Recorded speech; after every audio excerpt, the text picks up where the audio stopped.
Hello and welcome to the Wisconsin Drunken History Podcast. We are your hosts, Eric Sturgeon. And I'm Russell Sorry. This podcast is about all things Wisconsin, history, music, and culture. While drinking a few brews. Though we don't often use strong language, the jokes and the content is not intended for young audiences. Listener discretion is advised. Before we begin the episode, we have to give a huge shout out to the Dangets from Madison, Wisconsin, for providing us with great bluegrass intro you hear at the beginning of every episode. The song Razzle was written by Jamie Lampkins, but is performed on behalf of Tom Wasselchuk and the Dangets. If you have a chance, check these guys out at dang-its.com for upcoming shows, music, or on how to book them for weddings, parties, and etc. Thank you for listening. Hey everyone, and welcome back to the Wisconsin Drunken History Podcast, your weekly dose of the Dairy State. We are your hosts, Eric Sturgeon. And I'm Russ Sorry. Our main story today is about Green Bay, Wisconsin, and how it became the toilet paper capital of the world. We also have great Wisconsin music from the Unitaskers, a fine-ass beer review, another edition of How Many Locals You Got? And we also have an interview with Central Waters. Before we begin, a reminder to anyone who enjoys this podcast, please like, subscribe, rate, and review. Leave some comments and stuff on any of the major podcast streaming platforms, wherever you listen to it. Like it, subscribe to it, hit the little bell on YouTube to get notifications of when we're releasing new content to your ear holes. We would really appreciate it. Word of mouth is the best way to get us out there. Head over to our social media pages on Instagram and Facebook and our website, which is projectcapestudio.com. The more likes and reviews and feedback that we receive will definitely continue to help us grow and expand this show. The more we can do for you guys and to better this is really all we want. Yeah. We want to thank all of the supporters and listeners. You guys are what makes this thing run. We're driven. We love doing it. But if there wasn't an audience, I don't know that we would care as much or if we would be as driven to do this. So thank you all. Without further ado, here is episode 28, How Green Bay Became the Toilet Paper Capital of the World. We all know Green Bay. It's known as the Titletown team, the Pack Attack from Green Bay. It's also the oldest city in Wisconsin. Another little fun fact about Green Bay. Well, it's right off of the water. So back when it was, I guess, best to travel things and ship things via cargo ships and stuff, your best bet to be a big town was if you were closer to a port, and that was Green Bay all the way. But one thing many don't know about Green Bay is it actually the toilet paper capital of the world. Yep, the old Green Bay Wipers. Green Bay is located in the northeastern part of the state and was originally called La Baie des Puants, which translates means, to the stinking waters. Oh, I thought it meant butt paper. Butt paper. Stinking butts. The old marked up paper. It was named after the odorous algae blooms and later La Baie des Vertes, the Green Bay, due to the colors of the water. Thanks to the Brits, later just changed to Green Bay. Nice. That was easier to say. Yeah, exactly. La Baie des Vertes. La Baie des Vertes. La Baie des Vertes. The primary industry in Green Bay is papermaking, but we will get into that. So before toilet paper, the mention of toilet paper was in 1391 AD by the Chinese royalty, which was made of rags and considered the most luxurious item. Up until Green Bay came up with this masterpiece wipe, there was really nothing else there to use. People resorted to corn cobs, Jesus, rags, sponges, which were very expensive, and of course the left hand. And of course pine cones. Which is still the case in many third world countries, as the left hand is the primary wipe source. Oh, man. I know. And it's actually the reason why it's proper, even if you're left-handed, to shake with your right hand. Right. And I was going to go down that direction, I guess. I guess I'm glad I don't shake people's left hands. But Yikes. And another theory that I didn't mention in this writing of mine, it's actually one of the reasons why Christianity views the left hand as evil. Kind of, if you're left-handed, they kind of view that as the shit hand. Yeah, exactly. So if you're shit-handed, yeah, I mean, I guess that's what makes. I shouldn't say all of that bad stuff about left-handers because I do believe my father-in-law is left-handed. My mom is left-handed, actually. See, we shouldn't. Sorry, Ma, you're shit-hander. These are not our personal views, by the way. Definitely not. This is what the religion thinks. This is what old-timey stuff says. We don't personally hate or think less of our left-handed brethren or sistren. When people started to receive the Sears and Roebuck's catalog, instead of discarding and burning, they would often use them as the source of teepee. Jesus. Sears also learned this later on, and a funny spin-off was made with the word spread in the catalog was actually called Spread. The spread of its use was the spread. It was actually called Rears and Sore Butts catalog as like a spoof. Which I am actually not making up. Please look it up. It actually was a thing because people kind of got onto the fact that we could use this as a cheap source of toilet paper. And it would cause sore butts. Yeah, and sure. Paper back then wasn't the most pleasant thing, as you're going to find out. Oh my God, that's great. In 1854, paper inventors came up with the idea that to use wood pulp from trees in the paper making process, and in 1857, Joseph Gaetti from New York introduced the packaging for medicated paper, which the slogan was "the great necessity of an age." Gaetti's medical paper for the water closet. Actually, I've never heard the toilet called a water closet. Have you?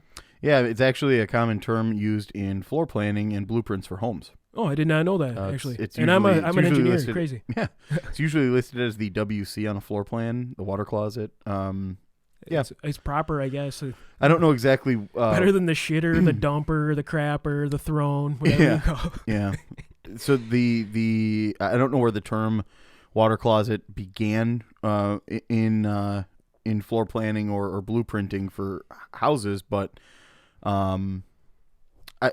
I could guess that it's due to the fact that it's plumbed with, it's like ready for plumbing and wet, wet plumbing, and it's a smaller room compared to other rooms in the house. So closets are typically the only other thing that are smaller like that. So yeah, I've always wondered what the proper term is. I mean, bathroom, restroom.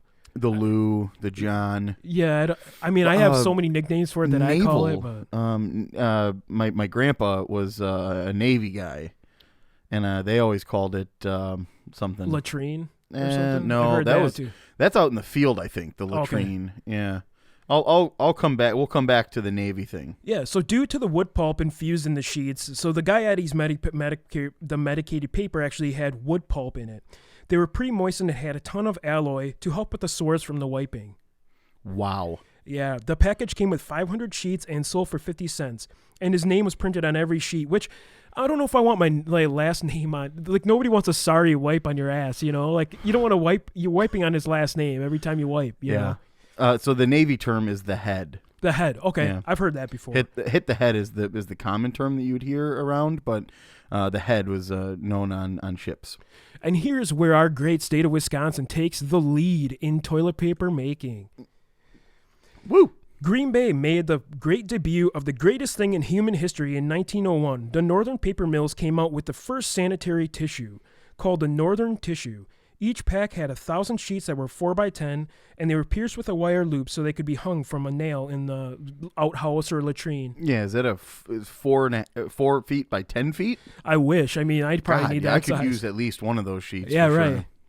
By 1920, the Northern Paper Mill were producing the toilet paper on a roll and quickly became the #1 producer of bath tissue. In 1928, the Holberg Paper Company in Green Bay created the Charmin toilet paper, which we actually know today. Those creepy bears, dude. Yeah, Charmin. Charmin Soft. And due to the great success, changed their name to the Charmin Paper Company in 1950 and was eventually bought out by the Procter & Gamble Company in 1957. And I think they still own to this date, actually. And they produce a lot of the big names. Yeah, P&G is a huge company here in the northern Wisconsin area, that is. And so up until this point, there actually were small splinters due to the wood pulp in the manufacturing process. And in 1930, the best invention was made. Ooh. Yeah, so it had the first splinter-free toilet paper. Thank you for our wonderful invention. My cheeks thank you as well. Yeah, absolutely. My hole is happy. You know, the Northern Paper Company is still around, actually, Quilted Northern. Quilted Northern, yep, is still manufacturing our fine ass paper. And today in modern Green Bay, we have some of the largest producers of toilet paper in the United States due to the abundance of trees and paper mills. Procter and Gamble, as well as Kimberly-Clark Corporation, which produce famous wipes such as Charmin, my favorite, Quilted Northern, Kleenex, and Cottonelle, which is pretty incredible that our state produces a large number of the toilet paper. And I would say too that you know, when you get certain things into certain industries, paper being one of them, a lot of times those things they're all manufactured at like the same facilities, and then they're just labeled different stuff. So the difference between any of these toilet papers isn't necessarily anything other than labeling and packaging. Yeah. Because a lot of times these rolls come off the same manufacturing lines. Exactly. And so Green Bay has struggled recently due to COVID.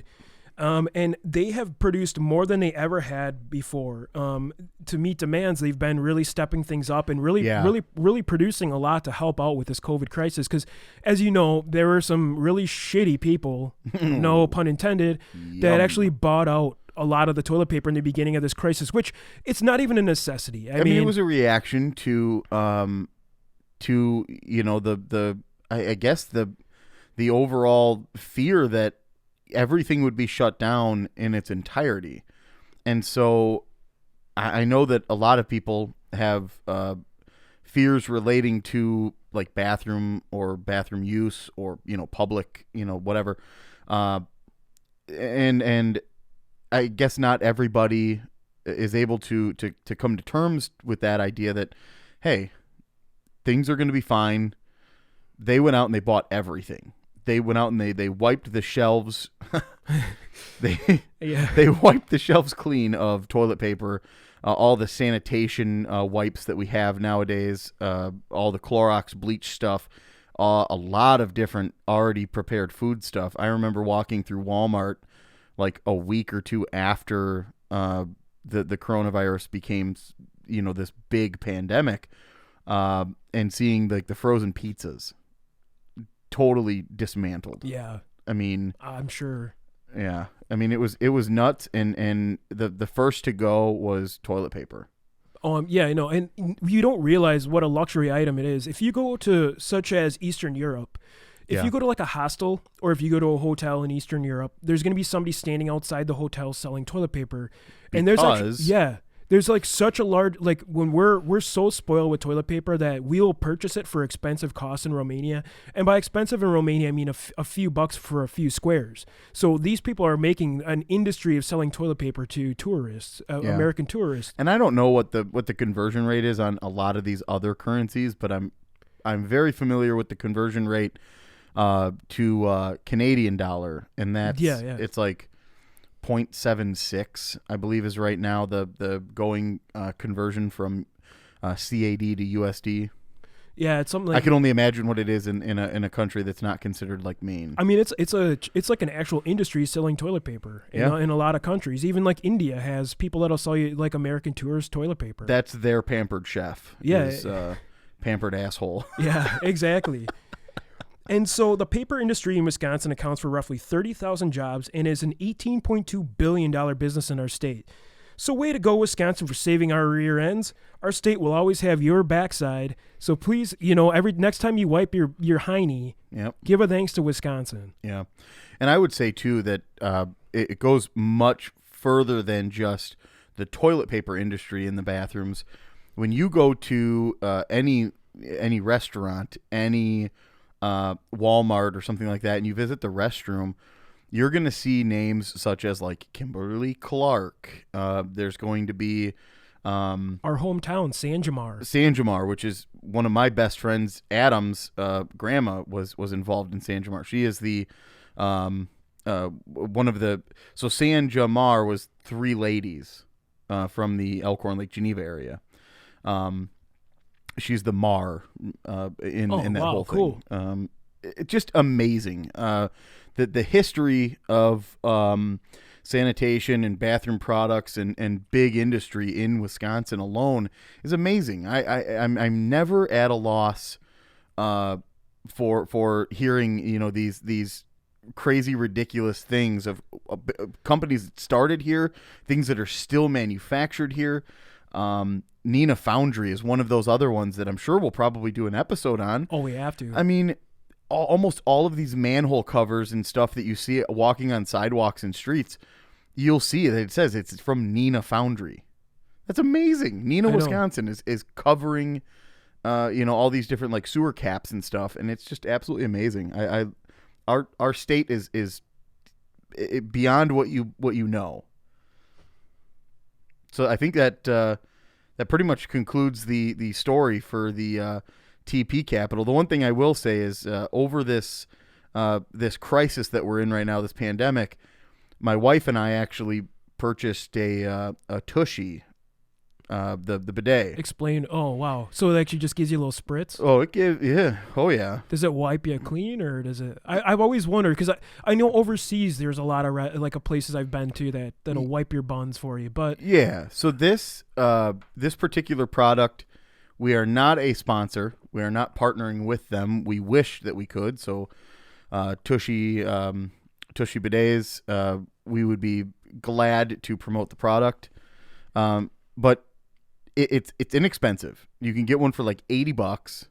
It just connects simply right into your water line. You basically bypass where the bowl fills back up. So you take that exact same freshwater line, but connect a bypass over to this other thing which is a hose attachment that goes, it's got this really nice, tucked away squirter, if you will, and it just washes your cheeks. If you're on it in the right direction, it'll give you a spritz right in the direct bullseye, and it's a fantastic product. It has saved us a ton of money on the white stuff, the paper. Yeah. Because all you're really doing at that point is drying off. Right. So you need a couple squares, you dry it off, and you're good to go, which is awesome. But we did that as a response to the low toilet paper stock in all of our local convenience stores here. So cool. Yeah, that's going to conclude our main story for today, and stay tuned for the rest of the episode. We have another Wisconsin music segment. The band that we are featuring today is the Unitaskers. These guys are a fantastic indie rock group from the Milwaukee, Wisconsin area. Looks like this band is consisting of Dylan, Joey, Andy, Ian, and Keegan. These individuals are all pretty top-notch musicians, man. I mean, the musicianship is amazing in this song. Yeah, they flow really well. The rhythm section is tight. It is just really great music. I haven't found anything that I'm like, I don't hit next on a lot of songs, especially when I love it, and these guys are just one of those. I listened to everything pretty straight through, and I just very, very excited to hear more from these guys. When they actually recorded their most recent album, it was in January of 2020, and it was during a blizzard, which is pretty normal for Wisconsin, right? Yeah. You could be recording in a blizzard anywhere from October to April. Yeah, the Last Pillars of Light album is actually pretty good front to back. Yeah, it's really good. It's right up there with the Motion City soundtrack, the Blink-182. I love all of those albums, like front to back, just like this one. Just really, really a great album. The song that we have chosen to feature, it was tough to do because we, all of them are very good quality songs, but we chose French Tuck, which is the second song off of this album. So without further ado, this is Unitaskers, French Tough.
All right, that was the Unitaskers with French Tuck. Definitely go check them out on their social medias, their Bandcamp, iTunes, all that good stuff, Spotify. We now have another fine beverage review. This one comes to us from Central Waters and is the HHG collab, right? Yeah, so this one is a pale ale. Tribute to the Horseshoes and Hand Grenades, one of our previous musical guests we've had on the show. Amazing band, by the way. Yeah, definitely really good. It's brewed by Central Waters in Amherst, Wisconsin. At 5.3% ABV, it's brewed with Mosaic and Citra hops, which you're getting right away. I'm getting that Citra hop taste and the Mosaic flavor. This is another one where if you're going to do a mix and match of some of the best pale ales in Wisconsin, this is one you have to include. It's brewed fantastic. It's great taste. It's really good. Yeah, so like you said, you get that kind of Citra immediately, but then it kind of tapers off to like the Mosaic, which is the more bitter. It's great. Yeah, really refreshing. So the can is pretty cool too. It actually has Horseshoes and Hand Grenades as like a shadow in the background. It's really cool. They have their logo in there. Can you see Adam? Let me see. Is he there? Yeah, Adam's there on the far right. He's actually with the little guitar. The six string there? Yeah, he's jamming. And if you want me to read from the can, it actually says, inspired by the music of Wisconsin band Horseshoes and Hand Grenades, this American Pale Ale is best enjoyed with friends old and new while playing or dancing to your favorite tunes. Let's make some memories today. Awesome. Yeah, that's how I feel when I drink this. I instantly want to be in front of a stage with some really good country, bluegrass, folk music with like, I don't know, a few thousand of my closest friends that I don't know. Yeah, exactly. And this beer is just really good. Like it's very like it's carbonated really well. I don't know about you, but it's really bubbly carbonated. It's fantastic. I love it. It's really one of those beers. Like I tell everyone, you got to try this beer if you come to Wisconsin. It's one of those beers you got to pick up, check it out. And I love the HHG logo. The horseshoes and hand grenades logo is pretty timeless. I love it. It would actually go really well as a tattoo. That's a possibility. Yeah, and instead of water, sun, earth, and sky, it says ale, sun, earth, and sky at the top of the can, which is pretty much how Wisconsin is. Yeah. We love our beer. Ale first. And if you don't know, we have a Nello coming on the show later from Central Waters to kind of tell us a little bit about the brewery as well. So please stay tuned for that. Absolutely. This is a fine beer. All right. And now another edition of How Many Locos You At? Yes. This is a pretty nuts story, as apparently they all are. Yeah.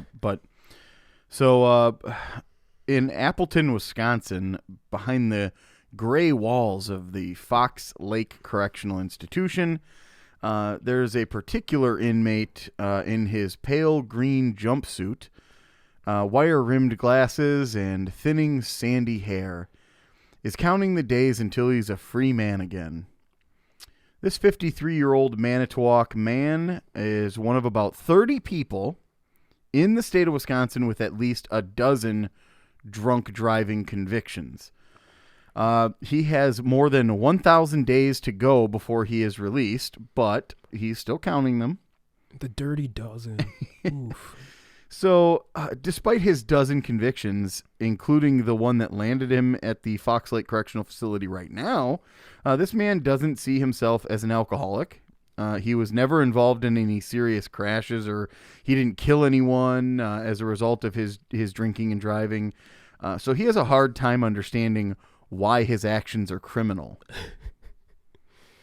I mean, you're a ticking time bomb, really. Here's the thing. He's lucky, honestly. You're not going to get through to everyone, but cognitive behavioral therapy goes a really long way. And Right. I believe that this individual could really, he could hopefully at least understand the idea that drinking and driving is criminal behavior. Right. It is criminal in all of its nature. First of all, crimes are very well documented as what they are. There is a rule book that says what a crime is, especially when considering crimes on the roadway. It's very, very, it's written. It's black and white. There is no gray area. And like the DMV says, driving is not a right, it's a privilege. Right, exactly. And like a lot of people don't understand that. Exactly. So with that being said, there is zero possibility that you could ever be sort of in this weird gray area in between of did I do something wrong or did I not? The minute you had something to drink and then you decided to drive, it became an illegal action. Now, will you get caught every time? No, not at all. Yeah.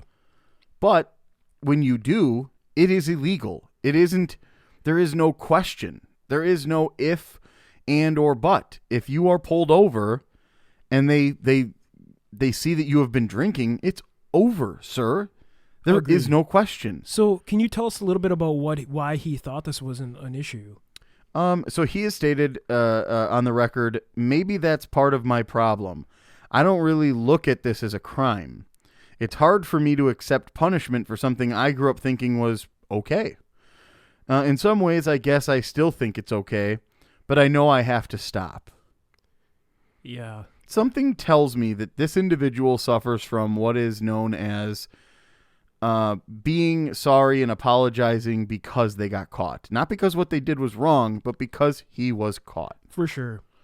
So, although he underwent required alcohol assessments for his past convictions, he said he was, he has never been required to undergo any intensive alcohol treatment, was not offered medication to help him stop drinking, which there are plenty of medications that exist to assist you in, curbing those cravings, or even almost instantly vomiting if you get alcohol in your system. Yeah. There are these medications that exist.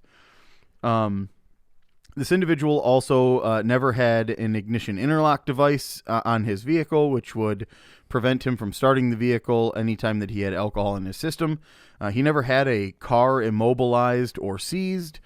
So I think what is happening here is this article is trying to point the finger at for not taking the right state. steps. Yeah, for not taking the right steps. Yeah, and I believe it is written in defense of this person in general, not necessarily that he was thinking correctly, but in the idea that he was never offered any of these other things to try to stop him from doing anything. And it's difficult for me to think that that you need those things to stop drinking and to stop that criminal behavior, that criminal act of drinking and driving. Right. I mean, it's not like you're getting fined every time or going to jail or having to do other things. You know it's wrong. Those are all reasons to stop.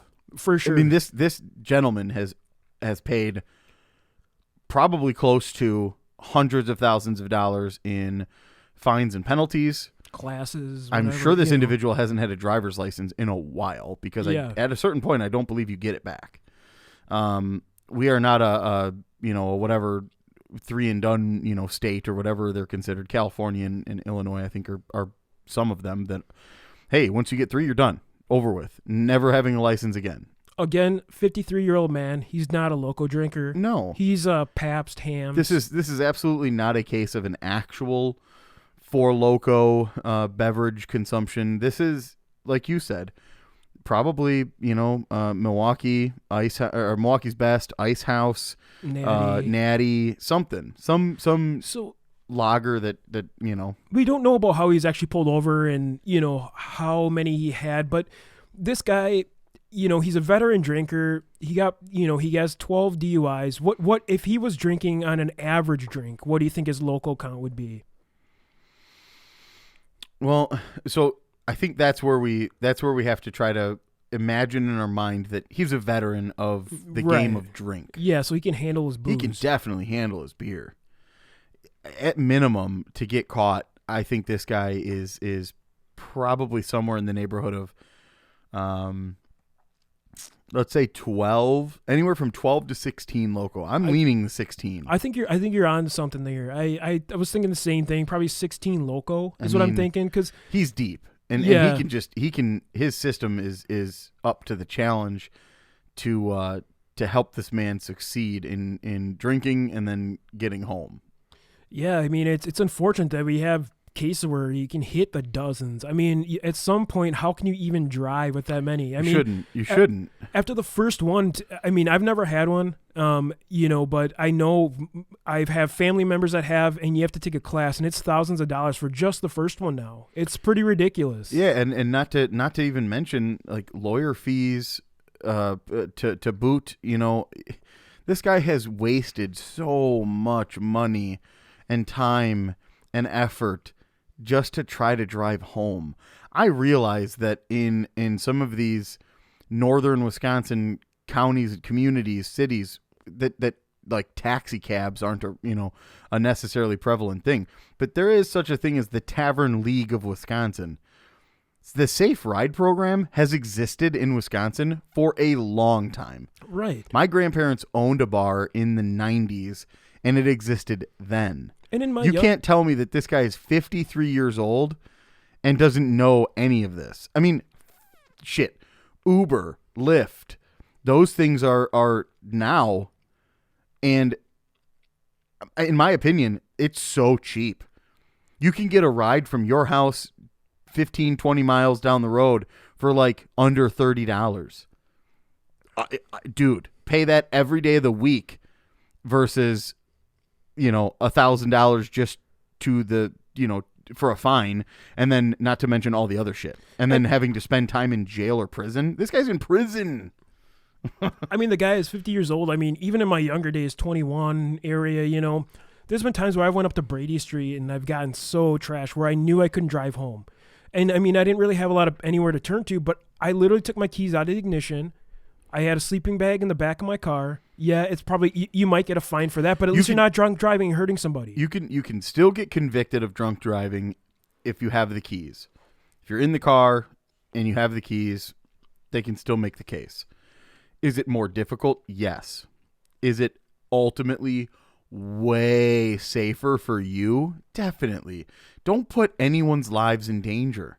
Right. If you have to just sleep it off, do it. I've had to do it multiple times, and it wasn't a big deal. The point is, just don't be on the roadway actively driving a 1,000-pound bomb, essentially. Like, you're a battering ram, and you have no actual control over this vehicle. Stop doing dumb shit. This is why this segment exists. Do not drink and drive. And especially, don't try to think criminally that you're doing nothing wrong by getting behind the wheel of a vehicle after drinking. You are, no matter what. If you've had one or two, I don't care. Don't do it. There's way too many easy ways to get around. They make Lyft and Uber in like the platinum luxury version. If you really want to get around and still have your nice vehicle, they'll do it. People in the United States drive their really nice vehicles like Lexus, Mercedes. You can just pay up for that. Or if you just want a standard ride in a Toyota, they make that too. It's cheap. And it keeps everybody safe. Everyone remember Drink Wisconsinably. Absolutely. Great message. So we are here with Anello from Central Waters in Amherst, Wisconsin. How you doing? Pretty good. How you doing, guys? Not too bad. So can we get a little bit of history on Central Waters and how you guys got your start? Yeah, absolutely, man. So Central Waters here, we're coming into our 23rd year of business in January. So that kind of puts us as like, one of the Wisconsin grandfathers of the craft industry, weirdly, right? And we started, Paul and I, who are the two owners, myself and Paul Graham, we met at the University of Stevens Point, just in the dorm rooms. And, we just started homebrewing in the dorms together. And, by the end of college, we're throwing house parties with our homebrews on tap. Imagine this was like mid to late 90s, right? So way before the craft beer boom. And so it just kind of made sense for us at the end of 5 years of college to start up. So we started a business together, and man, we've just been rocking it ever since. That's awesome. I wish I knew you guys in college. Yeah, that's what we hear a lot, right? We just don't tell people that we started homebrewing in the dorms. Yeah, really, yeah. Just hide that little thing. Hide that from the RAs. Right, exactly. Good times. So yeah, we were just talking about B&E's trees. We know Eric and Bree pretty well. Folks. Yeah, they're like the most hearty, cool people you'll ever meet. Yeah, agreed. So yeah, we were gonna ask you too. So you were on Wisconsin Foodie, weren't you? I have been, yes. Yeah, I know. I remember that, and with Chilton, Wisconsin, with the Brees. With Brees Malting Company, yep. Also very good friends of ours. We use exclusively Brees malt products at Central Waters, and we have the entire time. So awesome. We're pretty close with those guys, yeah. Pretty tasty. Yeah. So good stuff. What are some current beers you guys have coming out with Central Waters? Well, the year before last, we started kind of a new program here where we were releasing a different canned product, so a 6-pack canned product every month. And we're constantly switching that up, right? So the calendar for next year doesn't look anything like the calendar for this year. So right now, here in October, we just launched a new beer in 6-packs that's called Laid Back. And it is a New England style Indian pale ale with tangerines and gin flavoring. So it's got that gin and juice feel to it, Awesome. Snoop Dogg. Love it. Yeah, it's pretty fun. And then this month we have Fat Elvis, which is actually one of the base stouts for our very popular barrel age program, kind of presented in its non-barrel age format for the first time, and that'll be out next month. Awesome. Nice. Yeah, I can't wait. Yeah. And I know with COVID things have been weird, so I'm sure you guys aren't having a lot of concerts and stuff, because I know I went for the barrel age with horseshoes and hand grenades, and that was like one of my favorite things I've done in a long time. Yeah, it's a good time. Yeah. But okay, so I was gonna ask you too. So your last name, Malika, are you related to the Italian painters? No, not to my knowledge at least. My grandparents were immigrants to Milwaukee, which is actually my hometown. That's where I grew up, and that's as far back as we can trace it. So yeah, I know they're like really good. They were amazing Renaissance painters, and they come from like a long Italian line of famous painters. So I just was wondering. Yeah, we've tried to trace that back, but we can't get past the hometown in Sicily where the family's from. So you never know. Yeah, cool. Hey. Maybe you could paint us something sometime, though. I don't think you want to see that. Just stick figures. So painting? We can do finger painting. Yeah, let's do that. Perfect. So I know things are weird with COVID, but do you guys have any like standard events coming up or anything that's kind of just regular at the brewery? No, we don't. So I mean, everyone's had to kind of manage this sort of independently because there's just, as everybody knows, there's not a lot of let's just say not a lot of leadership anywhere to give people the correct guidance. So we're kind of figuring out as we go, as every business is right now. We don't have our tap room inside open. People are welcome to sit outside the tap room, and they have, but the cold weather is going to certainly put a screeching halt to that, I would imagine. And at that point, we'll just transition back to curbside pickup, So we've canceled anything that happens on the inside of the building. Where we're located too in central Wisconsin, we're kind of, a state hotspot at the moment, unfortunately. So we're trying to be just very, very careful and good, responsible stewards of our own community. Yeah, I think very much look forward to being able to do this stuff again, because that's one of the things that we really excelled at was putting on events, whether that's at our own facility or at one of the awesome beer bars across the state of Wisconsin. Boy, do we miss those. Yeah, I agree. But yeah, we love the beer. We love Central Waters. We love the shout out to the state, the Wisconsin beer that you guys have. That's awesome, man. I love it. It's not a known history, but the French influence in the area. We had an episode regarding the state name. Yeah, exactly, and that's where a lot of that comes from, And Wisconsin Red is actually one of the first 3 beers we ever produced back in 1998. So. It's one of the 2 from the original 3 that we're still making today. Awesome. What are the original 3? So the original 3 was Wisconsin Red, Mud Puppy Porter, which obviously is our best-selling beer and has been from day one. It's never not been the #1 selling brand from Central Waters. And then the 3rd that we don't make any longer was called Happy Heron Pale Ale, right? And it was a really popular beer for us back then, but as times change, hops changed. Back in the late 90s, the hops we could get to make Happy Heron, were the hops that you could get. These days, the hops that are out there, they weren't available back then. And so as much as that's a great beer, it's just got that sort of dated hop character, right? Because it's full Centennial and Cascade, right? So, yeah. Nowadays people are looking for things a little bit more newer. So that's one of the styles that's really hard to, there's really only a few breweries that have successfully kept that same recipe over a long-standing period of time because, boy, that palate changes fast for the consumer. Wow. Yeah, I know. I was lucky enough to try that when I was at the Winking Owl, I believe, or no, the Green Owl in Madison. Yeah. And they had it on. They didn't have it on tap, but they had bottles of it, and it was like one of my favorite beers. So awesome. Yeah. Yep. All right, Anello, before we let you go, we always ask our guests how Wisconsin you are. So we have about 10 questions I ask you to find out how Wisconsin you are. This is going to be fun. All right, sounds good. All right, have you ever eaten a squeaky cheese curd?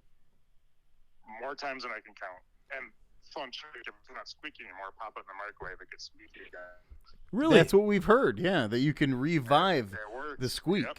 I'm going to have to give that a shot. I actually didn't know. Man, just pop her in the nuke for a few seconds and she's squeaky again. Everything's better in the microwave, right? Oh, man. All right. Have you ever tailgated at a Brewers, Packers, or Badgers game? All of the above. That's awesome. We got the trifecta lately. It's been that perfect great. score. Everybody has been there, so that's good. Yeah, absolutely. Especially now since you could get, pre this year, you could get Central Waters at both Lambeau Field and Miller Park. So that's a lot of fun for us. I mean, they were just letting you in just because of your driver's license, right? Yeah, man. Like up with Kansas Central Waters. Yeah. All right. Have you ever hit a deer? Unfortunately, yes, more than once. All right. Yeah. That's kind of another one, too. It's just such a Wisconsin thing. Now, if you want to kick that question up a notch, I would have to answer no to this, but I know people that would answer yes. The follow-up to that is, if you have, did you then eat that deer? That would be pure Wisconsin. That's straight Wisconsin if you've done that. Yeah. Straight Wisconsin, man. You tenderize and get it pretty much ready to go. It's all prepped. Awesome.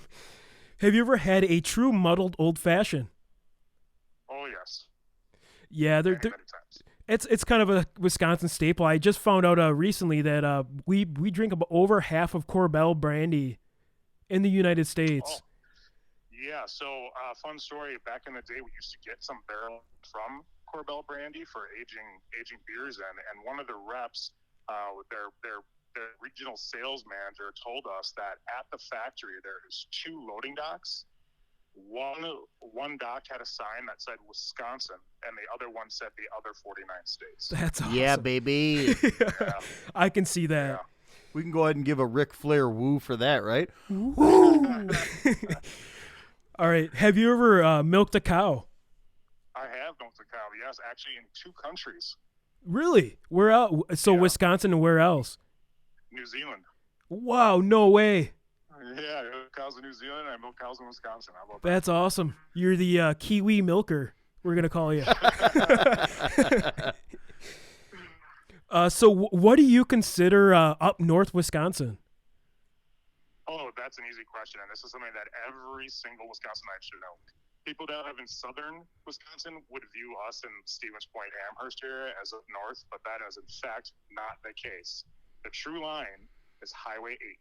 Oh, Russ. nice. Russ, Yeah. you just said that. I was just saying. Highway 8. That is up north. Shit. Anything, that is a definitive rule that cannot be changed. anything north of Wausau is pretty much what I said, which is Highway 8 basically. So yeah, heck yeah. Well, Highway 8 is still a ways north of Wausau.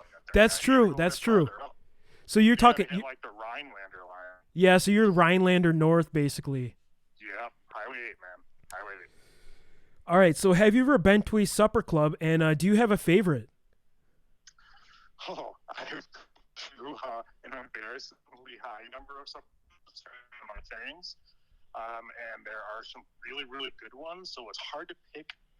Man, it's hard to pick a favorite. Black Otter is a really great place. There's Two Pines is a great place. Sky Club here in Stevens Point is fantastic. The actual inventor of the salad bar is Sky Club in Plover, Wisconsin. And it'd be hard to remiss that there's one in Shawano called Amello's. So, that's kind of awesome. Awesome. Yeah, you can't beat that one. All right, so the next question, beer brats. And is there a Central Waters beer you recommend trying with beer brats? Sure. So there's 2 that I would recommend if you're going to do beer brats. The thing about cooking with beer that you want to be very cautious of, a lot of people think like, oh, I love hoppy beers, I'm going to throw this in. Well, as a beer reduces, everything concentrates and you're going to end up with an excessively bitter liquid, right? So you want to steer clear of really, really hoppy things. And I'd go with our honey blonde ale is a fantastic one to bring some sweetness to it. Or my favorite, the one that you just mentioned, Wisconsin Red. That's a fantastic use for beer brats. That's and great. You can't get more Wisconsin than that, right? Yeah, that's great to hear. We always try new beer brats, especially with all these breweries we had on the show. It's just nice to. I have a list of beer brats to make now. Yeah. Yep. Okay, so the next question I got, Bloody Marys. How do you make yours? Do you like yours hotter, or do you use a mix? Well, it depends. There are some pretty good mix out there as of late. Actually, Jack's, like the sausage maker, came out with the Bloody Mary mix. Got to say, it's pretty good. But what I like to do is make it myself, and I do a blend of tomato juice, clamato juice, which is key. You got to have clamato, and then you throw in a little bit of normal spices, Worcestershire, celery, salt.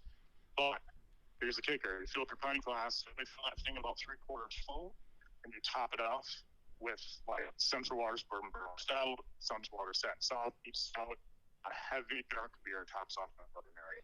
Okay. Yeah, definitely. I have never tried that, but I'm going to. I would highly suggest it.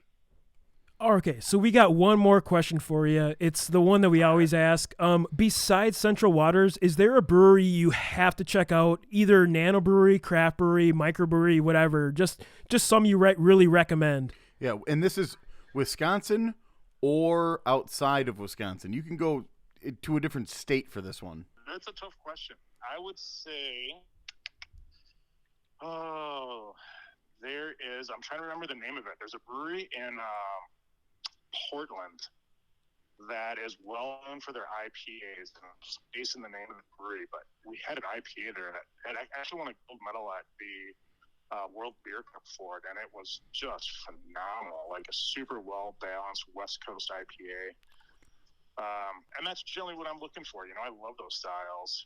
I'm spacing the name of the brewery, guys. But awesome brewery in Portland, Oregon, which there's a lot of good breweries out there. So awesome. We'll steer clear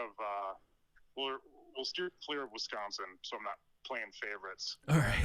Yeah, because there are so many, obviously, that we could all talk about right here in our own home state. So many, man. So many. But Anello, we really thank you for your time today.